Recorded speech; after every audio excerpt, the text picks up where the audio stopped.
చిత్తము నెరవేర్చాలి, నేను అనేక మందిని దేవుడి చెంతకు చేర్చాలి అనే ఆలోచనతో ఉండేవారండి యేసుక్రీస్తు గారు. మరొక వచనం చూడండి, మరొక వచనం యోహాను సువార్త 8వ అధ్యాయము 29వ వచనము. యోహాను సువార్త 8వ అధ్యాయము 29వ వచనము. చాలా జాగ్రత్తగా వినాలి ఈ వచనాన్ని.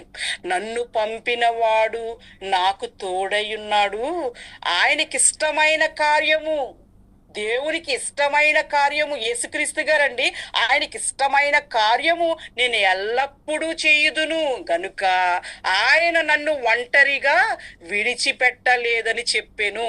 ఇక్కడ పాయింట్ ఏంటంటే, ఏమండి, నువ్వు దేవుని పనుల్లో ఉన్నప్పుడు దేవుడు మనల్ని విడిచిపెట్టడండి. దేవుని పనుల్లో లేకపోతే దేవుడు మనల్ని విడిచిపెట్టేస్తాడు. జాగ్రత్తగా వినాలి. దేవుని పనుల్లో ఉన్నప్పుడు దేవుడు మనల్ని విడిచిపెట్టడు. దేవుని పనుల్లో లేకపోతే విడిచిపెట్టేస్తాడా? విడిచిపెట్టేస్తాడండి, విడిచిపెట్టేస్తాడు. ఏంటి దానికి ఉదాహరణ సంసోను జీవితం. సంసోను జీవితం మనకు ఒక గుణపాఠం అండి. సంసోను గారు దేవుని ఇష్టాన్ని నెరవేర్చటానికి, దేవుని కోరిక ప్రకారంగా ఆ ఫిలిస్తీయులను సంహరించటానికి పుట్టినవాడండి. ఎవరు? సంసోను. దేవుని ఇష్ట ప్రకారంగా, దేవునికి ఇష్టం వచ్చినట్లుగా జీవించినప్పుడు ఏం చేశాడండి సంసోను గారు? ఏం చేశారండి? ఫిలిస్తీయులను మట్టి కరిపించాడండి, మట్టి కరిపించాడు. అయితే ఒకానొక రోజున దేవుణ్ణి విడిచిపెట్టేసి తన ఇష్టం వచ్చినట్లుగా బ్రతికాడండి. ఎవరు? సంసోను. అప్పుడు దేవుడు విడిచిపెట్టాడా? విడిచిపెట్టలేదా? విడిచిపెట్టేశాడు కదండి. మరి అవన్నీ మీకు చూపించడానికి నాకు టైం లేదు. విడిచిపెట్టాడా లేదా అండి?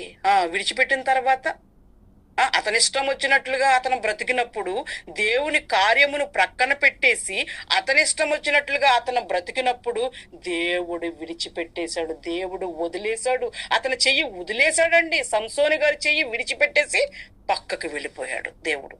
వెంటనే ఫిలిస్తీయులు వచ్చి ముందు ఏం చేశారండి? కళ్ళు పీకేశారు. కళ్ళు పీకేసి తీసుకువెళ్ళిపోయిన తర్వాత అండి, ఒక రోజున తండ్రికి ప్రార్థన చేస్తున్నారండి. ఎవరు?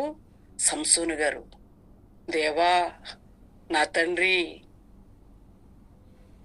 ఈ ఫిలిస్తీయులు, ఈ పెద్దలు, దాగోను ఆలయమే అండి, అది దాగోనేనా? దాగోను ఆలయంలో ఈ పెద్దలు, ఫిలిస్తీయులు అందరూ ఉన్నారు. ఒక్క అవకాశం ఇవ్వండి తండ్రి, ఒక్క అవకాశం. ఒక్కసారి నన్ను జ్ఞాపకం చేసుకోండి. ఒక్కసారి నన్ను జ్ఞాపకం, నా ఇష్ట ప్రకారంగా ఉండటానికి కాదు, నీ కార్యము చేస్తాను, నీ పని చేస్తాను. నువ్వు నన్ను అందుకే కదా పుట్టించావు. ఒక్క అవకాశం ఇచ్చి నన్ను జ్ఞాపకం చేసుకో తండ్రి అన్నప్పుడు దేవుడు జ్ఞాపకం చేసుకున్నాడా లేదా? జ్ఞాపకం చేసుకున్నాడండి. జ్ఞాపకం చేసుకున్న తర్వాత సంసోను గట్టిగా స్తంభాలను లాగినప్పుడు అండి, ఆ దాగోను ఆలయము కుప్పకూలిపోయిందండి, కుప్పకూలిపోయింది. అనేక మంది ఫిలిస్తీయులు ఆ రోజు మరణించారు.